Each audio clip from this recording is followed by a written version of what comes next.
And welcome in. Late Kick is on the air. It is Thursday night. It is February 3rd, the year of our Lord 2022. This is Fort Lauderdale. It is a nice, immaculate studio, and we are coming off a very memorable National Signing Day. Now, look, I'm still on the road for a little while, but what I wanted to do with the show tonight is take sort of a best of from yesterday. We had Nick Saban on the show. We had Jimbo Fisher, probably as animated as I've ever seen him. He joined us. We're going to show you what he had to say. There were a lot of winners and losers, and I was really proud of the production that we put on down in Fort Lauderdale. Had Andrew Ivins there, Steve Wilfong was there, had Bud Elliott there, Cooper Patagna, Chris Singletary, Blake Brockermeyer. So we put on about a 47-hour show. I wanted to pick some of the best parts from that. Take a look from National Signing Day 2022 and let us know what you think about it in the comments below. We've also got the Texas A&M Aggies now locked up with the #1 class in the 24/7 Sports team recruiting rankings. And look, let's go ahead and just add on to that #1 class of all time. And if you want to hear us talk about that, that's fine. We're going to do that all afternoon. But why not just bring in the head man himself? Jimbo Fisher is there in College Station. Coach, I don't know if you're aware of this. There's a graphic floating around here of you with a championship belt flung over your shoulder. So if you don't want that, you just give me an address and we'll send it to an assistant coach. It'd make a great wallet-sized photo. What has this day been like? It's been a very good day. I mean, we added to our class Shamar, tremendous player, tremendous young man, has size, speed, has all the measurables, but also he's a better person than he is player. He's a great young man to be around, and I think he can have a huge impact on our organization. When you guys met as a staff, and this would have been months ago, but when you identified the key needs and the characteristics and the boxes that you wanted to check, what did you need to do in this class, and what do you feel like you accomplished? I think we hit every need across the board. We had to have a quarterback. We had to have a running back. We had to have big play receivers. We had to have Listen, in our league, the lines of scrimmage on the offensive and defensive lines are huge. We think we addressed that. The secondary was big need. Linebackers, we got some couple of great linebackers in the class. You know, guys get affected. You're game changers. Guys get affected offensively, defensively, and we also got a great kicker. I think we got as good a kicker as there is in the country. I love him. And we were across the board, and I think you have to today. And with kids leaving, transfer portal, all that types of things. Getting this class and getting every athlete across the board in every position was critical for us. How important is it for you as you transition now to a program where the cupboard is a lot more stocked with talent than maybe it was when you first got there, at least the kind of players that you want on campus? How important is it for you to preach competition on the recruiting trail and get kids to buy into that concept before they get on campus? It's better if you don't need to come here. And our biggest battles have to occur on that practice field. We have to be able to match whatever opponent we're playing with practice field competitiveness, and that's what we did. The great teams we had at Florida State, and I think we're starting to do that here a lot better. And I think that's why the future looks so bright. But you have to be willing to have a guy at your position or another position or guys around you that are just as good as you, because this is a team sport. You can't do this with 2 or 3 players like you can in basketball at times. You got to have great teams, but you got to have difference makers. But in football, you got to have it across the board, and that's one of the big things we preach is, if you want to be a champion and you want to have that competitiveness in practice and develop into it and be the first to win that championship here, this is where you need to be. Texas A&M head coach Jimbo Fisher. We'll get you out of here on this one, Coach. Everyone in our line of work's got an opinion about transfer portal, but they've also got an opinion about NIL. But you're there on the ground, and so you deal with it directly. How big an impact has it had on the sport? Where do you like it heading, and what do you think about where it's headed? And how did it impact the way that you guys are now going about things at Texas A&M? Didn't affect recruiting at all. And our NIL, and I'll say this, and I'm going to address it in my press conference. This $30 million deal is a joke. This thing that there's some fund out there and all these things that went on, and it was written on Bro Bible by a guy named Sliced Bread, and all of a sudden the country believes it, is a joke. So it didn't affect recruiting at all. And I will address the rest of it. And the people who want to, as I say, make comments on it have no idea what's going on. And it's insulting to the players who came here and the people around us. The transfer portal was a factor. And it's funny, all the guys who are complaining about this use the portal and all these things more than anybody else. All the coaches in our league are griping and across the country. It's amazing what goes on. But it is a factor. I think it affects high school kids. I think the portal is affecting junior college kids, and I think it's affecting high school kids, the guys that are signed, because guys are taking others, guys that are in college and things. But listen, rules are there. I don't know where it's going to go. We're in the first year of it. It's going to be interesting where things go. But obviously it's here to stay. Look, what's the biggest misconception there to you, and how do you personally feel about where it is right now? In what regards? Please explain. So a lot of people, as you said, say a lot of different things about NIL, what is true, what isn't true, and there's a lot of perception out there, but yet you're there on the other side of the curtain, and so you can address it directly, and you have all of the inside knowledge of it. What is the biggest misconception out there relative to what actually is going on? No funds or all these things that people were talking about, and the high school kids for sure. Players in your team, they do get those things. We were one of the lower ones. If I remember right, it was Nick who brought up his quarterback got $1 million deal. And that was great. Ohio State put out an article that they had the highest NIL deals of anybody in the country, which is legal. It's all legal. It's fine. But that had nothing to do with this class or anything else in which it went on. This was hard work by our staff. And I say it's insulting to the kids who come here that you insinuate that. And people insinuate that if things were taken off a message board, Bro Bible by a guy named Sliced Bread, whoever the heck that is, who has no clue about what goes on. But NIL is here to stay in college football. It's going to be a factor in college football. There is no doubt in the future going forward. And so in the transfer portal. So it's here to stay. But those reports and the things that people say are very irresponsible. And then people need to figure out the truth before they do it.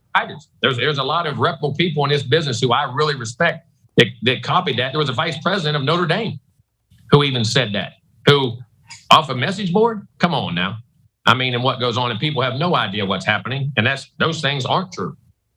Texas A&M head coach Jimbo Fisher, hey, we appreciate you being direct and addressing it here because not everyone in your line of work actually will do that. So Texas A&M and Jimbo Fisher landing the top class in the country today. Coach, not only to you but your entire staff, congratulations. I know this was a long time coming, and we appreciate you joining us.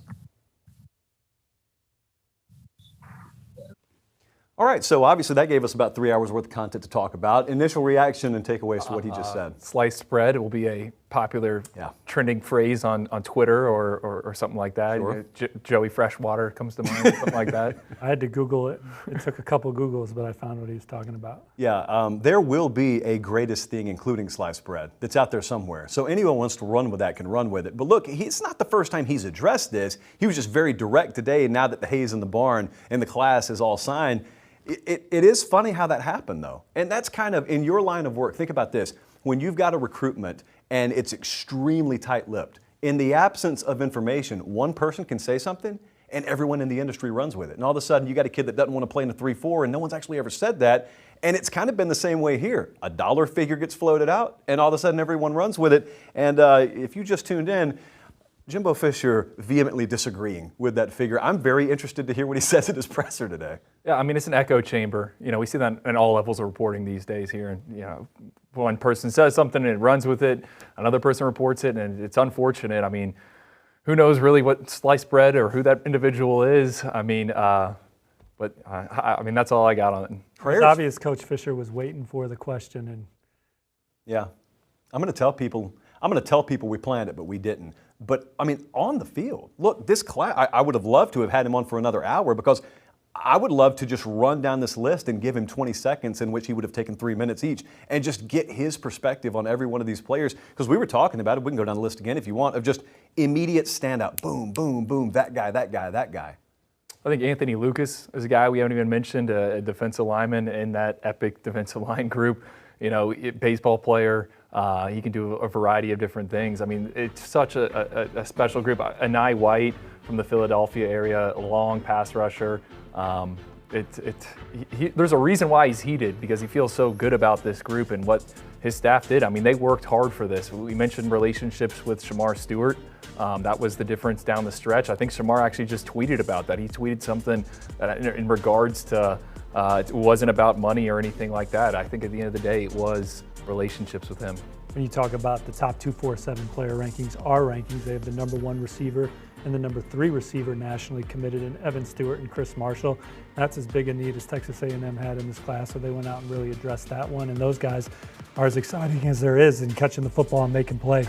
What's also interesting is, James Coley is the tight ends coach there, and he's our #6 recruiter overall nationally, but he doesn't even take the top spot on his own staff because Elijah Robinson is now the 24/7 Sports Recruiter of the Year, responsible for 8 guys in his own right. He's the defensive tackle coach there. What a haul he's had. What a cycle he's had. Yeah, we have a story coming on that later today, but he's a man. He's a man of the people. There's no element that Elijah Robinson's not comfortable in, whether that's sitting and having a bourbon and a cigar with Walter Nolan's dad or talking cryptocurrency with Anthony Lucas's mom. I mean, he is a guy that can fit in any environment, and he obviously had a fantastic year on the trail, helping A&M land 8 of these blue chippers this cycle. I'll tell you what else was refreshing. Aside from all of the spectacular commitment videos and live commitments and interviews, Academy Sports and Outdoors sponsored the entire darn thing yesterday, as they do this show, and we very much appreciate them. As I tell you every single show, and as I implore you to do, you have needs in your life, whether it be baseball equipment, because I know good and well some of you are headed out for tryouts. Don't be showing up with ratty equipment. Have new equipment, and don't just go anywhere to get it. This is not the time, with all due respect to flea markets, to visit the local flea market. Academy Sports and Outdoors has everything you need, and if you don't have an Academy in your backyard, that's okay, because you probably have a computer or a phone right in front of you. It's how you're watching the show. And so after the show, not right now, but after the show, just pull up academy.com. And that search bar is worth its weight in gold. And not only do you find everything you need in sports and outdoors and in life, but you also help out Late Kick in the process. It's the reason we don't have 47 advertising banners plastered around here like we're a NASCAR. Academy Sports and Outdoors makes it all possible, from keeping on the lights in the studio to fulfilling all of your outdoor sporting goods needs. Thank you so much to them, and thank you to you guys for patronizing them, because we hear from them quite frequently and they realize that you're doing so. So with that, let's get right back to yesterday, National Signing Day 2022. What a memorable day it was. Coach Saban, not the company, but the man himself joining us, and he's going to join us now from Tuscaloosa. National Signing Day, always a fun time. Alabama, always a fixture within this conversation, and Alabama head coach Nick Saban joining us here. Coach, we appreciate you taking some time. I want to ask you, what is waking up on this day like relative to what it was, let's say, a decade ago? Nothing. There's nothing.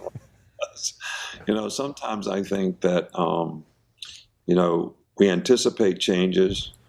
But then when the changes occur, you know, we're slow on the uptake to acknowledge them. So, you know, lots of people said when we had an early signing date, it would become the signing date, and it's kind of been that way. So not a whole lot of guys signing today, not a whole lot of guys that we recruited. We did sign one guy today. So, but it's pretty quiet, actually, and the focus is really on next year and trying to talk to a lot of the 2023 guys that we didn't have an opportunity maybe to go see in the limited amount of time we had out on the road. I'd love to hop about 50 million different directions here with you right now, but I really want to ask you about Jihad Campbell. That's a name that's got a ton of buzz in our world, and I know you wouldn't have taken him if there wasn't a fair amount of admiration on your side, but what kind of player is Jihad Campbell? I think he's an outstanding player. I mean, this guy's got great twitch, you know, really good first step. He can run, very explosive, you know, player. You know, he probably can play inside or outside. And he's made the right way. I mean, this guy loves football. He's got a great attitude. He's a hard worker, very productive, very instinctive. So you love to get these kind of guys, you know, to play defense. And, you know, hopefully he might be able to help us early on. Were there any evaluations that you saw evolve a whole lot during the senior year for these guys? Some guys that may not have been a take for you this time last year that really came on their senior year and earned an offer? You know what? I mean, that's the one thing that I'm not crazy about, that when we moved up the recruiting calendar to have the early signing date and to push up the visits and, you know, all that, sometimes, you know, the guy that we signed today, you know, Danny, was really a guy that, you know, we looked at this year as a senior, thought he played better. And that's one of the reasons we recruited him. So, but I think a lot of guys that have great senior years, and a lot of the big kids, especially who develop late, probably don't get some of the opportunities that they deserve, because we're already down the road with, you know, guys that we started recruiting when they were, you know, juniors or whatever. So that's one thing that I don't like about, you know, the early signing is sometimes, you know, I'm old enough that that I recruited when you didn't offer a guy until after his senior year. So, you know, I like to keep looking for those guys, but you know, sometimes you see a guy and you got too many other guys at that position, so you don't end up recruiting them. I'm going to tell you, this is me personally talking. Anyone can say what they want to. When you have talked about things like the transfer portal, NIL, early signing day, I hear, and I don't blame them, I hear from a lot of folks a perspective of what's best for their program. You're looking out for Alabama, but a lot of what you say, I personally believe, is what's best for college football. In this particular vein, where that early signing day should be, or how that college football calendar should be structured in December and January, what is best overall for the sport?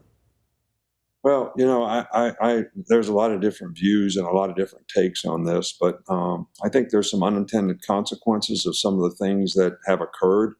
You know, I think name, image, and likeness is great for players. They've always been able to work. They've always been able to make money. So now that they can use their name, image, and likeness, it's just a better way for them to do it.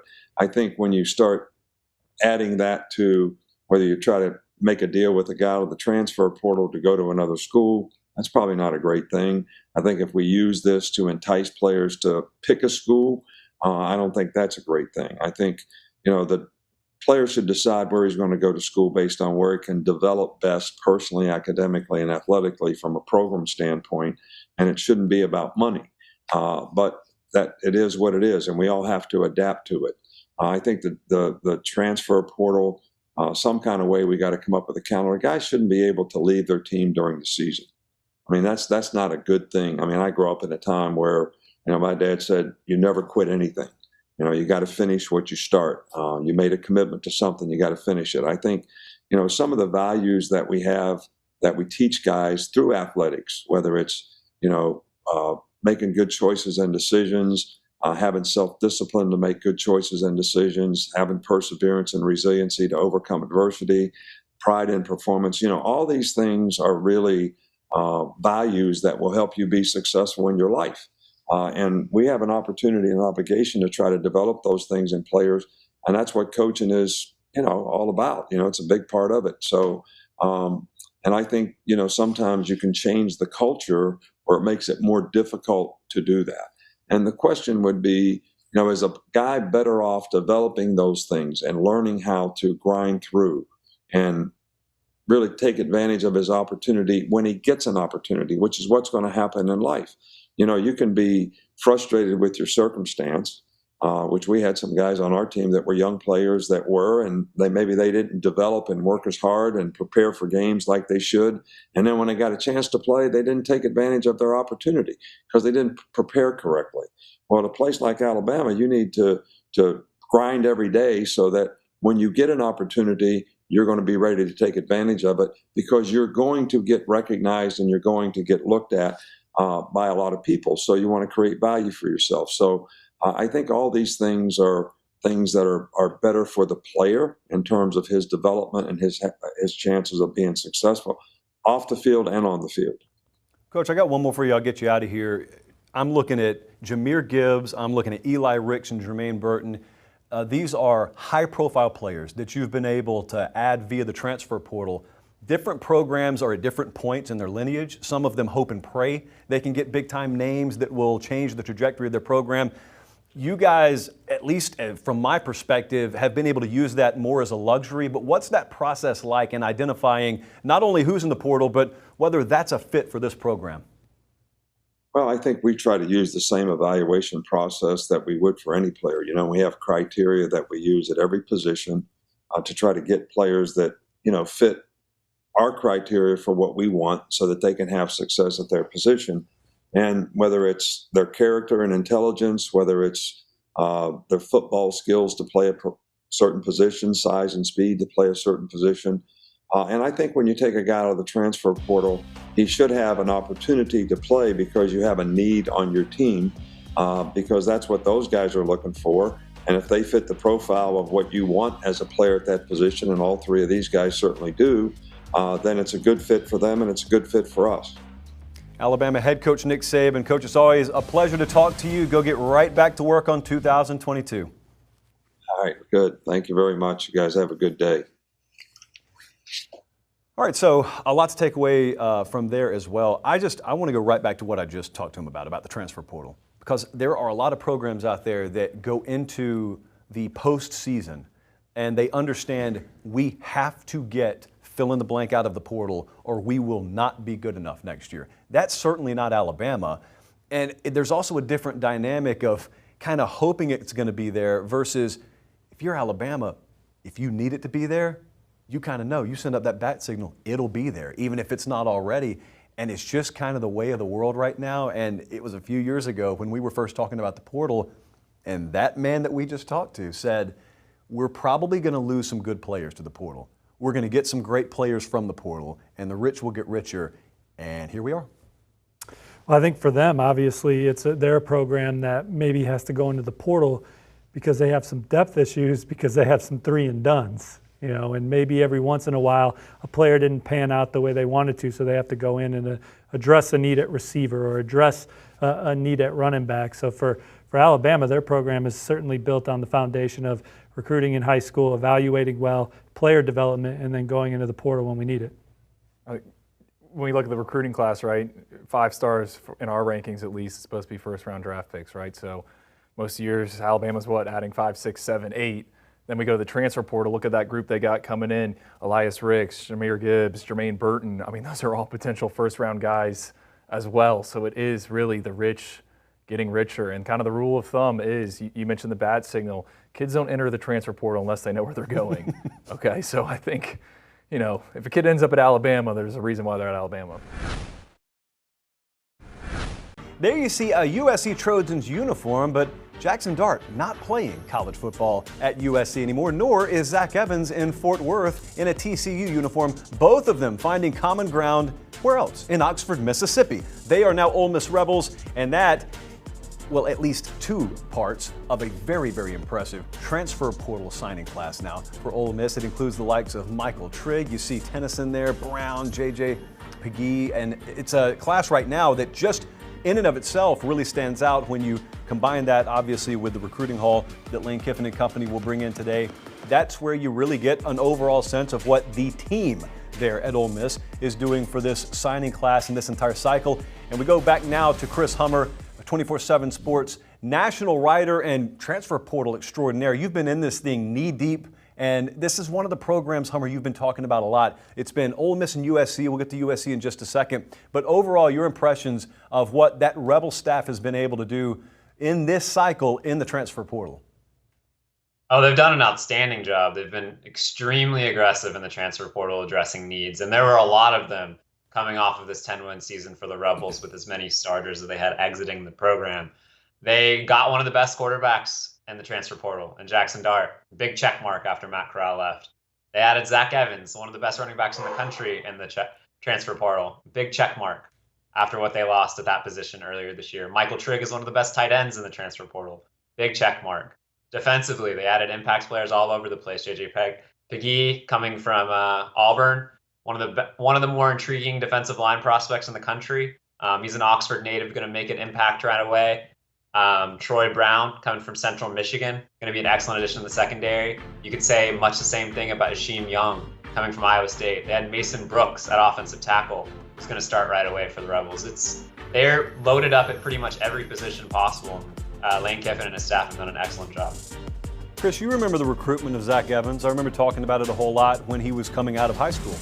And you had, on one hand, the immense talent, and then you had some questions about him off the field, and some people used it to maybe knock that rating down a peg or two. Well, this is not high school anymore. We've seen Zach Evans in college. We've seen him on the field. He's got a resume now of what you can expect as an off-the-field guy. And so I'm very curious, have you sensed a reset on the industry evaluation in the coaching world and maybe the way he's perceived now? I think there should be. If you talk to the coaches at TCU, they were nothing but thrilled with the way Zach handled himself during his time in Fort Worth. And I've knew Zach pretty well during the recruiting process too. I always thought some of the concerns with him are a little overblown. And on the field, I think he's arguably great. He averaged over 7 yards per carry during his TCU career. He can do everything. He can catch the ball out of the backfield, which I'm sure he's going to be asked to do a lot in Oxford. And when you put him in the SEC spotlight next year, I think he's going to emerge as one of the superstars in college football. He's that talented, and I think Ole Miss picked up one of the unquestionably best players in college football via the portal. Chris, what's the feel, not just on the roster churn there, but the coaching staff churn? There have been some big names walk out the door, and I know right now our attention is on Jackson Dart and these guys coming in via the transfer portal, but what's the overall insider feel about what Lane Kiffin has done and has to do to replace some big coaching departures on his staff? I think if you look at some of the departures and some of the places those people ended up, it's not really surprising. You got DJ Durkin going to Texas A&M, for an example. Like, A&M is paying a significant sum to bring him in as defensive coordinator. I don't know if a lot of the departures were that unexpected when you look at them situationally. I guess when you pull the curtain back a little bit, it does look like a lot, but I don't think there's a ton of concern within the Ole Miss staff about where that is going, and I think they feel really good about where they're headed in 2022. Let me shift it out to the West Coast and talk USC with you for a second. We know the name Caleb Williams, but when you get past Caleb Williams, there have been several other names here. I mean, there's a reason why that USC logo is right up near the top of the transfer portal rankings. Who are some other names that people need to know? Well, Mario Williams to start. I think he's our #1 overall receiver in the transfer portal right now. Really gifted player from Florida. He made an impact right away at Oklahoma as a true freshman, and that connection that he has with Caleb Williams is pretty clear. I think we're going to be hearing Williams to Williams quite a bit in Los Angeles this year and for the next 2 years at least. They added two of the more intriguing running backs in the portal, in my opinion, Travis Dye, coming from Oregon, and Austin Jones from Stanford. Travis Dye, I think everybody knows him. He doesn't really wear any armbands or anything when he's out there as a running back. He was excellent this year for Oregon and has been the last couple years. Austin Jones is a bit more under the radar. He's a really highly coveted recruit coming out of high school. Was really good for Stanford. I think they're going to be an excellent backfield pairing together. Latrell McCutcheon's also coming over from Oklahoma. He was a person a lot of people were really high on out of Texas in the 2021 class. Shane Lee played a lot for Alabama, especially during the 2019 season. He's coming in at linebacker, a bit of a downhill thumper for USC, for a defense looking to reset and reload. So there are lots of pieces across the board for the Trojans that are going to make an impact. Chris, there's this alternate universe where Lincoln Riley and USC didn't land Caleb Williams. I want to know from you two things. Firstly, how close was that to happening? And secondly, had it not happened, what would the reaction have been out there? I think I had USC as my crystal ball pick the entire way for Caleb Williams. I think there were some considerations from people around him where they might have thought about other places, but USC was always probably going to be the destination for Caleb. As for what the reaction would have been had USC not landed Caleb Williams, I think it would have been a bit of panic in Los Angeles. Lincoln Riley, not only would he have missed out on Caleb Williams, but he would have lost out on Jackson Dart as well, who we talked about earlier with Jackson and Ole Miss. And you would have headed into the spring ball with him essentially having to put Miller Moss, a redshirt freshman, atop the depth chart. I think USC would have certainly dipped in the portal after that and add more bodies to the room, but there would have certainly been some panic in Los Angeles had they not landed Williams. All right, Chris Hummer, knee-deep in the transfer portal, and this is not going anywhere anytime soon, nor is Chris Hummer. He is available pretty much all day on 247sports.com, a lot of news on Twitter as well, and we appreciate him joining us, as he has several times throughout the day already. Would have been interesting, though. You know, we now know that it's all sealed and it's done, but Caleb Williams, I mean, that was basically the second part of the sentence. When people in Southern Cal told you, we got Lincoln Riley, you waited and because you knew what was coming. And we're going to get Caleb Williams, and now they do. I'm excited about Mario Williams, too. I mean, Chris brought it up. He's a dynamic receiver. I think the Williams to Williams combination is going to make it interesting in the Pac-12. And I personally look forward to watching these guys late at night, Pac-12 after dark. And I think, you know, the transfer portal is a way to win games. We saw Florida State do it. We've seen Miami do it. Everyone, you can create some fire in the pan with some grease real fast. Steve, you remember a couple of years ago, there was that disastrous signing class for USC. And then they rectified things. And this year's class, like when you look at it right now, it's really weird because you have to take into account the context of what's happening right now. But how do you view this class right now? Well, I like to go to my favorite average ranking per commit deal. And when you look at it that way, it's one of the more talented classes in the country. It's obviously small, but But Damani Jackson's as talented a DB as there is in the country. Raleek Brown is as electric a running back, slot all-purpose back as there is in the country. C.J. Williams was dominant at wideout at the All-America Bowl, one of the more sought-after pass catchers in the country. Flipped him from Notre Dame. And then Zion Branch, they win a slobber knocker on the trail late with Ohio State to land the coveted safety. And then I like this sleeper that they have committed out of the state of Georgia, and Garrison Madden, a linebacker who I think is going to be a good player for them as well. So it's a small class, but like Miami and USC, I don't think they really reached on anybody late. I don't think they took a warm body for depth. I think that they were on the hunt for guys that they think can be difference makers within their program, and both Lincoln Riley and Mario Cristobal have won some big battles down the stretch. Beautiful use of slobber knocker there. Timely and impactful. I appreciate that, Stephen. You look across the table at Andrew Ivins and Steve Wiltfong, and you guys work on this pretty much throughout the day on National Signing Day. It's one of the most anticipated final pieces of literature that is produced. And Andrew Ivins has got that thing cooked up and ready to go over there. So let's just start talking about it as we look here. Biggest winners, biggest losers. Oh, I didn't know my name was going to be on this. No, I'm just kidding. Obviously, Texas A&M, you can't sign the best recruiting class ever and not finish as a winner. Georgia gets some defensive pieces. We didn't even mention E.J. Lightsley, the linebacker, former Florida commit. He's kind of a hidden gem there in South Georgia. I like him. Miami started the day number 3 in the Big 3 in Florida. They're up to number 1. Up there in the state. Nebraska, I like what they did. We mentioned at the beginning of the broadcast, Janarian Bonner. They also got A.J. Allen. Spatula season, baby. Yeah, spatula season. They also added 2 junior college players. I got them to enroll last week, which I think was really big. And then Oregon, we're kind of anticipating this. They still got to get some guys across the finish line, but it's shaping up for them to be pretty good. In terms of losers, I was just reading an Arizona State story. It said this will be their worst recruiting class ever, historically bad. In the Pac-12, obviously, there's some unknowns surrounding the future of that Sun Devils program. Florida, got some guys. We saw them yesterday get Jack Pyburn, the edge rusher. There were some other. Caleb Douglas today. Yeah, Caleb Douglas, but they also missed on Caden Story, Cervante Citizen, Harold Perkins. Yeah, that's a difficult day there as well. And then Iowa State, I mentioned it when we were talking about the Big 12, R. Mason Thomas, that was kind of their guy. They sent the entire defensive staff on Thursday night, literally at the last hour before he left for that Miami official visit over the weekend, and they weren't able to get the job done. So that stings, especially because maybe they see him next year while Oklahoma's still in that Big 12. All right. So we can breathe a sigh of relief. With that in mind, National Signing Day 2022 in the books. There's going to be a lot that needs to be talked about. We'll obviously do it on the Sunday night show. We'll be live. Super Bowl's a week away. We're probably not going to try and compete with the NFL. We will cede Super Bowl Sunday to them.